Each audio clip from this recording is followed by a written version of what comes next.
오늘은 마리아의 믿음, 예수님의 어머니 마리아의 믿음, 이런 제목으로 말씀을 전합니다. 이 마리아 어떤 여인인가? 우리가 잘 아는 예수님의 육신의 어머니입니다. 참으로 믿음의 여인이었고 순종의 여인, 또 정결한 여인이었습니다.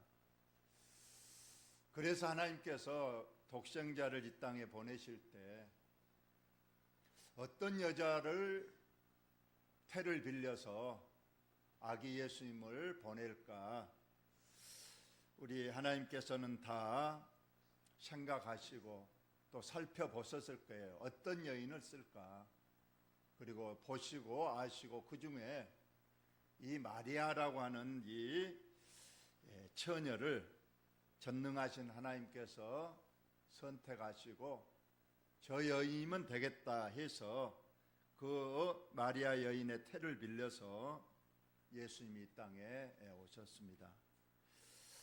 그러지만은 마리아도 우리가 한 사람의 인간입니다. 우리가 동일하게 육체를 가지고 있기 때문에 그도 원죄가 있었을 것이고 자범죄가 있는 여인임에 틀림이 없습니다. 그럼에도 불구하고 우리 하나님께서는 구원 사역을 이루기 위해서는 반드시 한 여인의 태를 빌려야 됐기에 이제 마리아를 이제 구원 사역에 귀하게, 가장 귀하게 쓰셨습니다. 그래서 남자 중에 가장 훌륭한 사람은 세례 요한이라고 성경은 말하고 있고, 여인 중에 가장 복된 여인은 마리아라고 우리가 성경을 통해서 알 수가 있습니다. 예수님은 10달 동안 마리아는 자기의 몸 안에 품었습니다. 그리고 예수님을 낳고 또 자신의 젖을 물려서 예수님을 키웠습니다. 그래서 예수님께서는 그리고 마리아의 그 정성어린 그 사랑으로 건강하게 자라나셨습니다. 제가 왜 이 마리아의 얘기를 이렇게 하는가? 이 마리아를, 이 여인을 보는 관점이 이 천주교하고 우리 개신교하고는 확연히 다릅니다.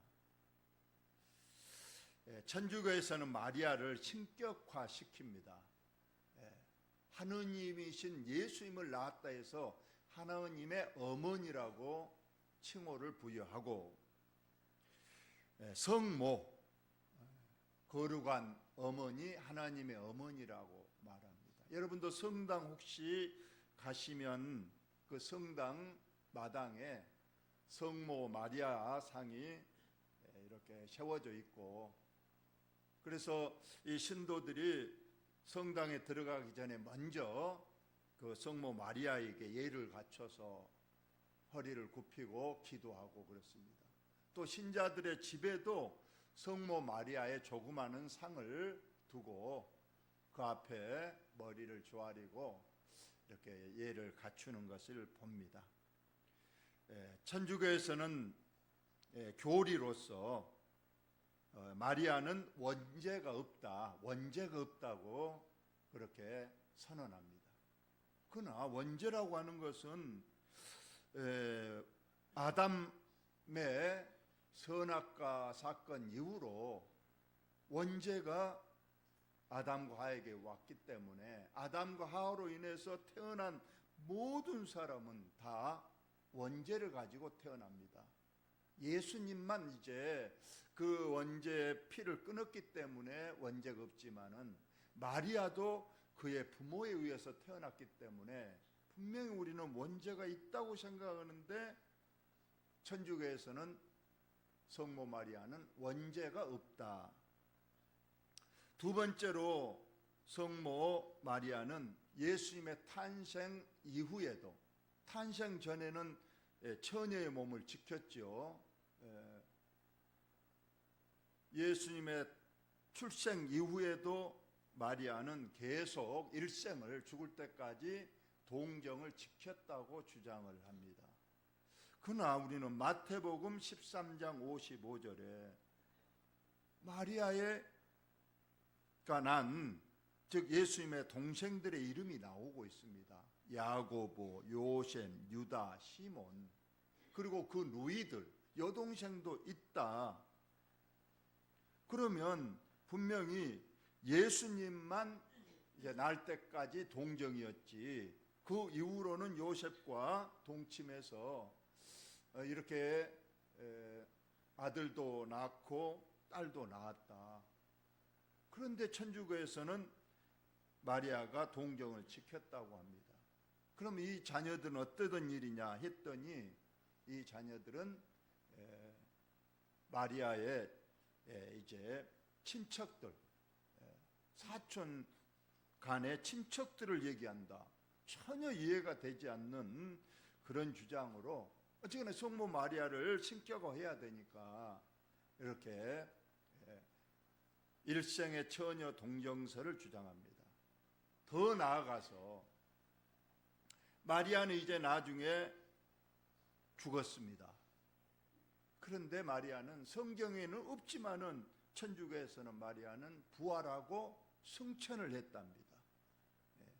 그래서 지금도 천주교에서는 성모 마리아의 승천 기념일이 정해져 있어서 이렇게 원죄를 부정하고 평생 동정을 지켰고 죽어서도 부활하고 예수님처럼 승천해서 예수님과 함께 계신다.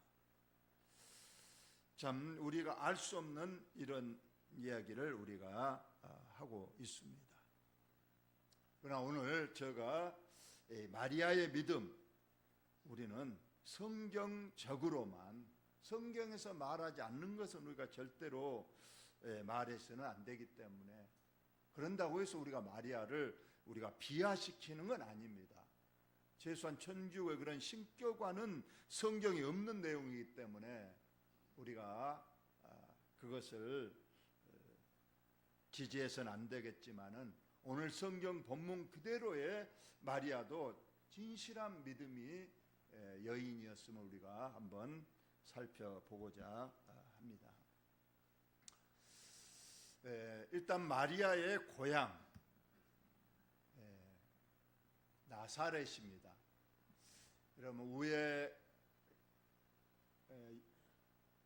갈릴리 바다가 보인가? 위에 조그만 거, 요단강 위에 보면 있죠. 거기가 갈릴리 바다고, 밑에는 사해 바다, 죽음의 바다, 소금 바다입니다.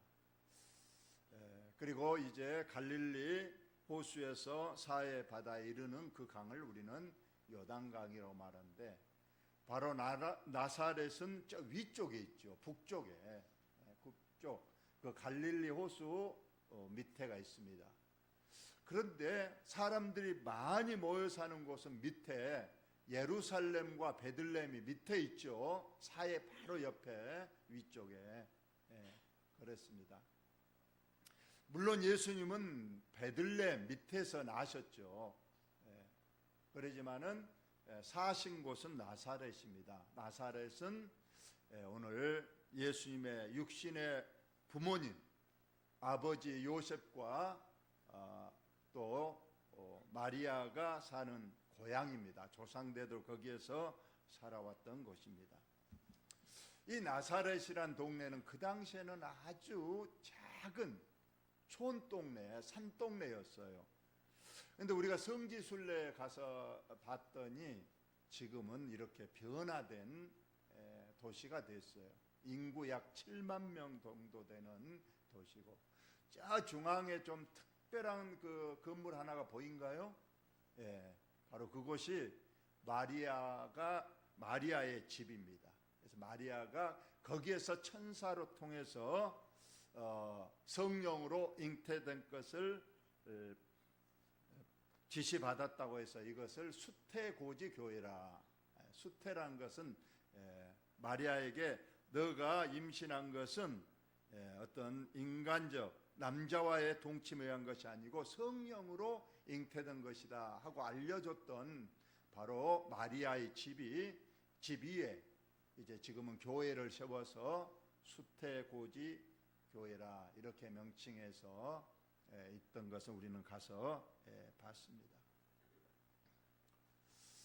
이 나사렛은 실상은 구약 성경에는 한 번도 그 지명이 나오지 않습니다. 그럴 정도로 이 나사렛은 아주 이름 없는 적은 산동네 깡촌이었다는 것을 보는데, 요한복음 1장에 그 예수님께서 제자를 부르실 때에 빌립이 먼저 예수님의 제자가 됐는데, 이 빌립이 자기의 가장 친한 친구 나다나엘에게 찾아갔습니다. 그러면서 말했습니다. 친구야, 나 메시아 그리스도를 만났다. 틀림없이 그분은 구약에서 예언된 메시아 그리스도가 틀림없다. 나는 그분을 만났고 난 그분의 제자가 되기로 했어 하고 친구 나다나엘에게 말하니까 나다나엘이 물어보죠. 그 사람이 누군데, 어디 사람인데 물어보니까 나다나엘이 말합니다. 내가 만난 메시아 그리스도는 나사렛 목수 요셉의 아들 예수다. 그렇게 말하니까 다 같이 읽어봅시다. 나다나엘이 그 말에 뭐라고 대답하는가? 시작. 나다나엘이 이르되 나사렛에서 무슨 선한 것이 날 수 있느냐. 이 말은 그토록 우리가 고대하고 하나님께서 보내신 메시아 그리스도가 어떻게 그래도 예루살렘이나 베들레헴 그런 정도에서 태어났다면 내가 믿어주겠는데, 아니 그 이름 없는 그 깡촌, 아무것도 없는 그 깡촌 나사렛에서 태어나시고 그곳에서 자라났다는 그 예수가 어떻게 위대한 하나님의 구원 사역을 할 수 있느냐 하면서 무시하는 그런 바로 말이 되겠습니다. 나사렛. 우리나라도 이 지역에 대한 편견이 있죠.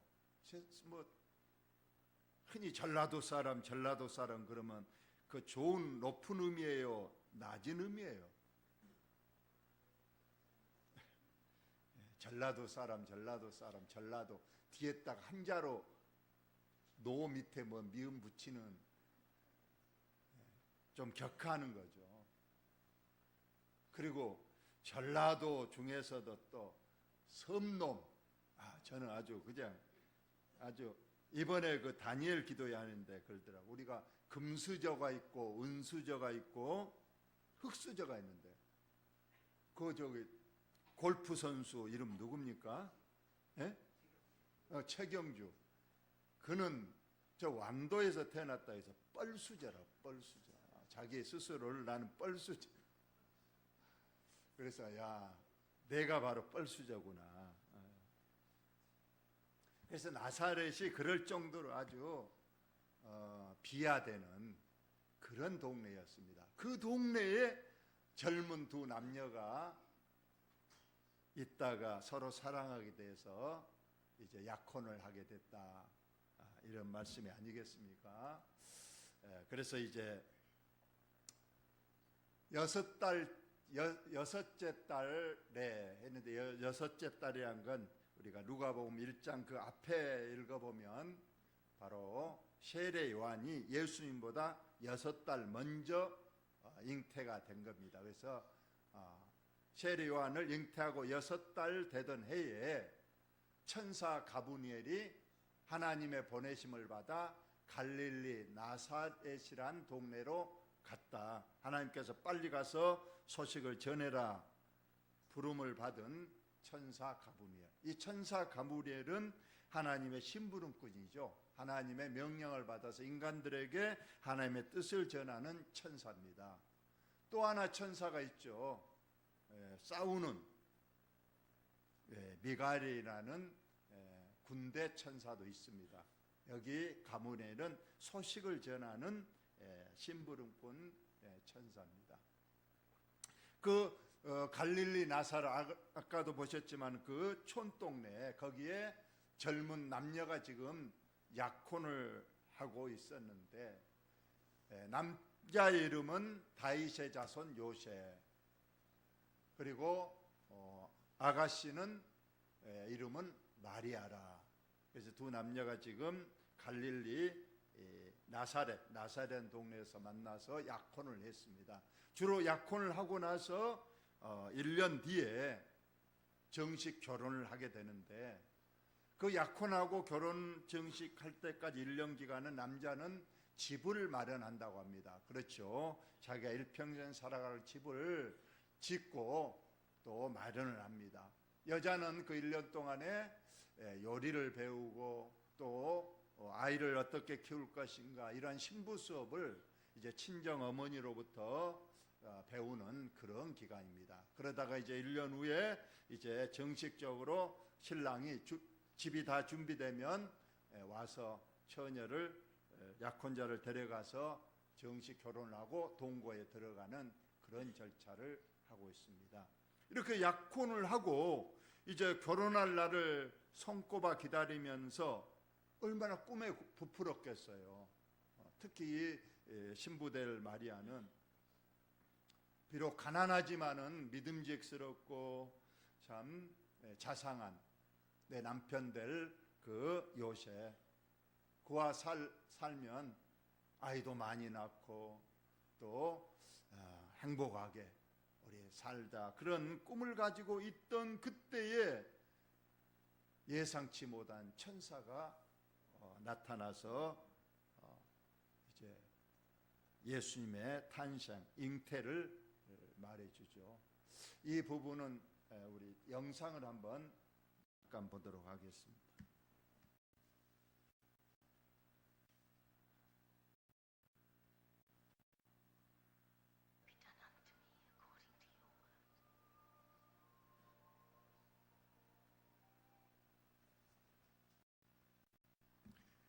예, 저 영화가 한 30년 전에 나왔는데, 아까 마리아 외에 또 다른 여인은 그 친정 어머니입니다. 신고 그걸 좀 봤던 그 여인인데, 제가 젊었을 때 그 영화를 봤을 때 굉장히 은혜가 됐고 전국적으로 우리 성도들이 많이 봤던 영화입니다. 이처럼 약혼을 하고 이제 결혼을 기다리고 있는 이 마리아에게 천사가 나타났습니다. 마태복음에는 천사가 요셉에게 나타났죠. 요셉이 어느 날 자기도 이제 약혼을 하고 결혼 날짜를 손꼽아 기다리면서 그 예쁘고 정결한 신부 마리아와 함께 행복한 이제 미래를 꿈꾸고 있는데, 어느 날 소식에 자기 약혼녀가 임신했다는 소식을 들으니 얼마나 기가 막혔겠어요. 이걸 참 가서 따지고 드러내면 틀림없이 마리아는 돌에 맞아 죽게 될 것이고 그 가정이 풍지박산 될 것인데, 요셉은 의로운 사람이었고 정이 많은 사람이었기 때문에 이걸 드러내지 않고, 드러내면 죽으니까 조용하게 파혼만 하고 끝내려고 했다. 여러분, 무슨 일이 있을 때 오늘 요셉의 이러한 문제 해결의 방식을, 저는 이 말씀을 굉장히 나의 좌우명으로 삼을 만큼 그 말씀이 좋아요. 어떤 일이 생기면 그걸 조용하게 해결을 하려고 해야 됩니다. 그걸 막 드러내고 소란스럽게 부풀리고 하면 얼마나 많은 사람이 다치고 또 힘들어집니까? 나 한 사람만 좀 참고 나 한 사람만 좀 손해보면 모든 일들이 잘 해결될 것이다. 이번에도 윤석열 대통령이 힘들고 어려워도 조금 조용하게 했으면 되는데 그냥 한밤중에 그냥 계엄령 선포를 해서 군대를 동원해 버리니 참 더 나라가 어지럽고 힘들게 되잖아요. 이런 것처럼 요셉은 참 믿음 있는 사람이었어요. 조용하게 나만 참고 나만 손해보면 모든 일들이 다 좋게 될 것이다 해서 그는 끊고져 있는데, 그때 천사가 나타나서 알려줍니다. 네, 약혼녀 마리아의 임신은 절대 어떤 부정적인 부정에서 난 임신이 아니고 하나님께서 위대한 구원 사역을 하시기 위해서 성령으로 잉태된 것이니까 걱정하지 말고 데려와서 아내로 삼으라.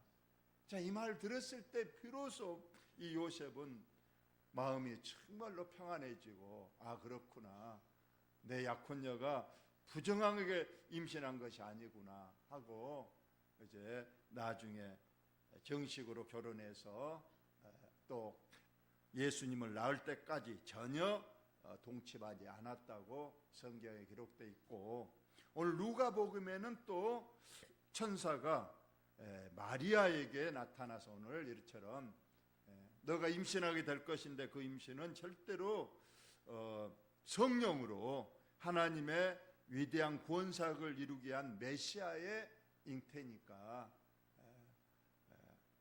너에게 미리 알려주러 왔다고 말하니까, 그걸 이해하지 못한 마리아가 뭐라고 그럽니까?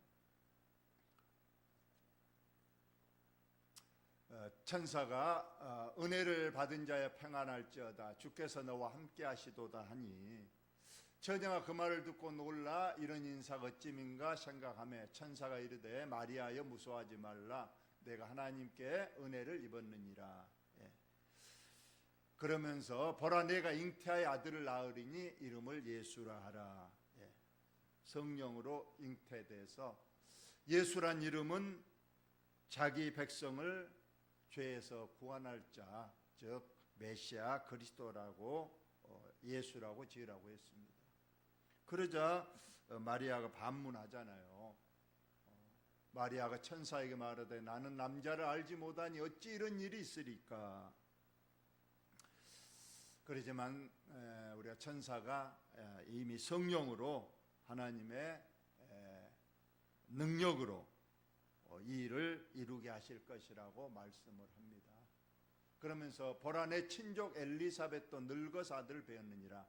누가복음 1장 바로 예수님이 방금 우리가 한 예수님의 이 수태고지 전에는 세례 요한이 그 부모 엘리사벳이 전혀 나이가 고령이고 아기가 없었는데 또 하나님께서 뜻을 이루기 위해서 예수님보다 6개월 먼저 그 고령에 마치 구약의 사라의 태가 죽었을 때도 하나님께서 자녀를 낳게 하신 것처럼 엘리사벳도 고령에도 하나님의 능력으로 그가 임신해서 지금 6개월이 되었다, 이렇게 말씀하시면서 다 같이 한번 읽어봅시다. 시작. 대저 하나님의 모든 말씀은 능하지 못하심이 없느니라.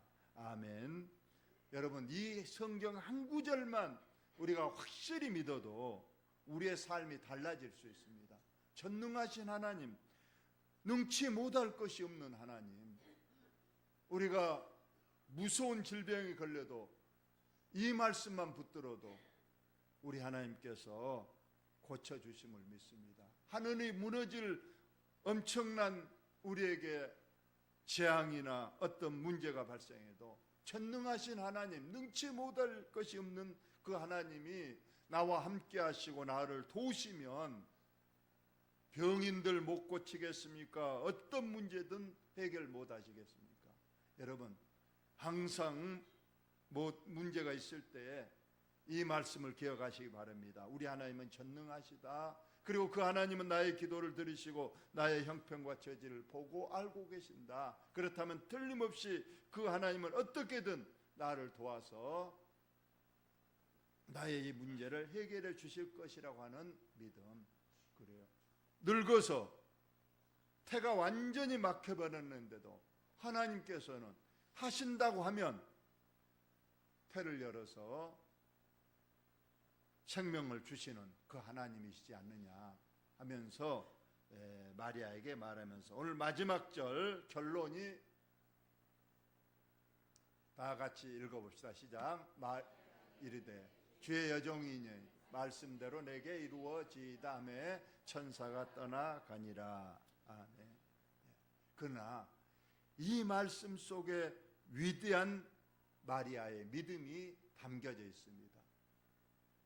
성령님께서 내게 잉태하게 해서 내가 예수님을 잉태하면 그대로 나는 따르겠습니다 하는 이 말씀 속에는, 여러분 아직 결혼을 안 했는데 잉태해서 배가 점점 불러오면 이제 이를 어떻게 세상 사람들에게 말할 수 있겠습니까? 세상 사람이 믿긴 하겠습니까? 하나님께서 나에게 이렇게 하셨다 그러면은 사람들이 믿어주지 않을 거예요. 그렇다면 틀림없이 어느 날인가는 마을 공터에 끌려가서 마을 사람들이 빙 둘러서 나에게 돌을 던질 것인데, 돌에 맞아 죽을 그런 각오도 내가 하나님의 말씀이면 받겠습니다 하는 생명을 거는 믿음의 순종을 바로 마리아가 지금 고백하고 있는 그런 내용입니다. 참 위대한 믿음이죠.